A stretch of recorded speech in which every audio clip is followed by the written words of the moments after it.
নমস্কার বন্ধুরা, welcome to my channel, যেখানে ভূতের ভয় নিয়ে চলে এসে তোমাদের জন্য আর একটা নতুন রিয়েল হরর স্টোরি। তোমাদের স্টোরিগুলো পছন্দ হয়ে থাকলে আমাদের চ্যানেলটা সাবস্ক্রাইব করো, পাশে থাকা বেল আইকনটি বাজিয়ে দিও আমাদের ভিডিও নোটিফিকেশন সবার আগে পাওয়ার জন্য। আর অবশ্যই করে লাইক করো, কমেন্ট করে জানিয়ে তোমাদের স্টোরিগুলো কেমন লাগছে। তোমাদের পছন্দ হয়ে থাকলে নিজের বন্ধুদের মাঝখানে অনেক অনেক করে শেয়ার করো। তোমাদের সাথেও যদি কোনো রিয়েল হরর এক্সপিরিয়েন্স হয়ে থাকে তো সেটা আমাদের সাথে শেয়ার করতে পারো। ইনস্টাগ্রামের লিঙ্ক নিচে ডিসক্রিপশনে দেওয়া আছে, সেখানে এসে আমাদের সাথে কথা বলতে পারো, নিজেদের স্টোরি জানাতে পারো, আমরা তার উপরেও ভিডিও আনবো। আর প্লিজ বন্ধুরা, ইনস্টাগ্রামের লিঙ্ক নিচে দেওয়া আছে, প্লিজ ইনস্টাগ্রামের পেজটা ফলো করে নিও। তাহলে চলো আজকের গল্প শুরু করা যাক। অমাবস্যার সেই রাত। গ্রামের নাম ছিল জয়নগর। একসময় এটি ছিল জমিদারদের আভিজাত্যের প্রতীক, কিন্তু এখন সে ইতিহাস কেবল গল্প। তবে সেই গল্পগুলোর মাঝেই লুকিয়ে ছিল এক ভয়ঙ্কর রহস্য। জয়নগর গ্রামের এক প্রান্তে ছিল একটি বিশাল শ্মশান। জায়গাটা এতটাই ভয়ঙ্কর ছিল যে সন্ধ্যার পর সেখানে কেউ পা বাড়াতে সাহস করত না। শোনা যায়, অমাবস্যার রাতে শ্মশানে এক মূর্তি দেখা যায়। তার লাল চোখ, বিশাল আকার, আর তার হাসি যেন মৃত্যুর ডাক। এই মূর্তিকে লোকে ডাকত কৃষ্ণরূপী। কাহিনী শুরু হয় এক অমাবস্যার সন্ধ্যায়। গ্রামের দুই যুবক, রতন আর সুকুমার, তাদের বন্ধুর বাড়িতে বিয়ের নিমন্ত্রণ খেয়ে গেছিল। শীতের রাত, চারিদিকে ঘন কুয়াশা। রতন আর সুকুমার শর্টকাট নিতে শ্মশানের পাশ দিয়ে যাওয়ার পথ ধরল। রতন বলল, এই রাস্তাটা ধরলে আধ ঘন্টা আগে পৌঁছে যাব। সুকুমার ভয় একটু দ্বিধায় ছিল, শুনেছি এখানে অনেক ভয়ঙ্কর ঘটনা ঘটে।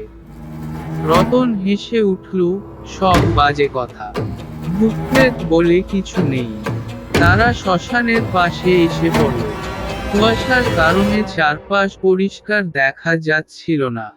হঠাৎ একটা ঠান্ডা হাওয়া বইল। সুকুমার অনুভব করল কারো উপস্থিতি। সে বলল, রতন, তুমি কিছু শুনতে পাচ্ছ? রতন একটু বিরক্ত হয়ে বলল, তুই কি সব সময় ভূতের গল্প ভাবিস? আসলে এসব তোর মনের ভ্রম। এমন সময় তারা দেখল দূরে একটা আগুন জ্বলছে। অমাবস্যার রাতে শ্মশানে আগুন। দৃশ্যটা দেখে সুকুমার আতঙ্কে বলল, রতন, আমরা ভুল করেছি, চল এখান থেকে পালাই। রতনও এবার একটু অস্বস্তি অনুভব করল। তারা আগুনের কাছে গেল, কিন্তু সেখানে কাউকে দেখতে পেল না। শুধু একটা পুরনো মাটির প্রদীপ জ্বলছে। তার পাশেই রাখা একটা থালা, যাতে রক্তের দাগ। রতন বলল, এটা নিশ্চয়ই কেউ আমাদের ভয় দেখানোর জন্য করছে। কথাটা বলেই সে থালাটা সরানোর চেষ্টা করল। কিন্তু থালাটা সরাতে গিয়ে সে অনুভব করল থালা যেন জমে আছে। ঠিক তখনই ভেতর থেকে এক অদ্ভুত আওয়াজ শোনা গেল, যেন কেউ হেসে উঠল। রতন ভয় পেছনে সরে এল। সুকুমার তো ততক্ষণে প্রায় দৌড় শুরু করার মতো অবস্থা। তারা দেখল শ্মশানের পাশে এক বিশাল বটগাছের নিচে কেউ বসে আছে। সে যেন তাদের ডাকছে। তার লম্বা হাত, কালো চেহারা, আর তার চোখের দৃষ্টি যেন শরীরকে অবশ করে দিচ্ছিল। রতন বলল, চল, আমাদের এখানে থাকাটা ঠিক হবে না। কিন্তু সুকুমার তার পা নড়াতে পারছিল না। তার চোখ যেন আটকে গেছে সেই মূর্তির দিকে। মূর্তিটা এবার উঠে দাঁড়ালো। তার লম্বা শরীর, মাটির থেকে প্রায় 5 ফুট উঁচু। তার মুখ থেকে বেরোচ্ছে কাঁচা গন্ধ। মূর্তিটা একদম কাছে এসে বলল, কেন এসেছো এখানে?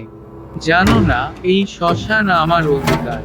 রতন সাহস করে বলল, আমরা কেবল রাস্তা ধরে যাচ্ছিলাম, দয়া করে আমাদের ছেড়ে দিন।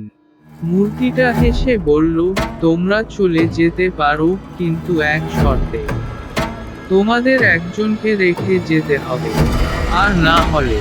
রতন আর সুকুমার পালানোর চেষ্টা করল, কিন্তু তাদের পা যেন জমে গেছে। মূর্তিটা তাদের চারপাশে একটা ধোঁয়া তৈরি করল। সেই ধোঁয়ার মধ্যে রক্তের গন্ধ। সুকুমার তার বন্ধুকে বলল, রতন, আমাকে রেখে চলে যা। আমি এই বিভীষিকার মধ্যে আর থাকতে পারবো না। রতন ভয়ে বলল, না, আমি তোমাকে ছেড়ে যাব না। কিন্তু মূর্তিটা এবার রতনের দিকে এগিয়ে এল। তার হাত থেকে আগুনের ফুলকি বেরোচ্ছে। রতন বুঝতে পারল তারা আর পালাতে পারবে না। ঠিক তখনই দূর থেকে মন্দিরের ঘণ্টার শব্দ ভেসে এল। মূর্তিটা থেমে গেল। তার চেহারায় একটা অস্বস্তি ফুটে উঠল। মন্দিরের ঘণ্টা বেজে চলল। মূর্তিটা ধীরে ধীরে ধোঁয়ায় মিলিয়ে গেল। রতন আর সুকুমার ভয়ে আর দৌড়ে গ্রামের দিকে পালালো। তারা সেই রাতে গ্রামের বড়দের সব ঘটনা খুলে বলল। গ্রামের লোকজন তখন বুঝল তারা মুখোমুখি হয়েছিল সেই কৃষ্ণরূপীর, যে যুগ যুগ ধরে এই শ্মশানে আতঙ্ক সৃষ্টি করে আসছে। সেই রাতের পর থেকে রতন আর সুকুমার শ্মশানের পথ মারায়নি। তারা প্রায়ই রাতে ভয়ে চিৎকার করে উঠে বসে। গ্রামের লোকজন আবার সেই জায়গায় পূজা শুরু করল। এখনো অমাবস্যার রাতে জয়নগরের শ্মশান থেকে অদ্ভুত হাসির শব্দ ভেসে আসে। কিন্তু কেউ আর সেখানে যাওয়ার সাহস করে না। কৃষ্ণরূপী যেন তার রাজত্বেই ফিরে গেছে। সাবধান, আপনি যদি কোনো অমাবস্যার রাতে একা থাকেন, তবে নিশ্চিত হয়ে নিন আপনি শ্মশানের কাছাকাছি নেই। কারণ আপনি জানেন না কে আপনার জন্য অপেক্ষা করছে। অমাবস্যার সেই রাত।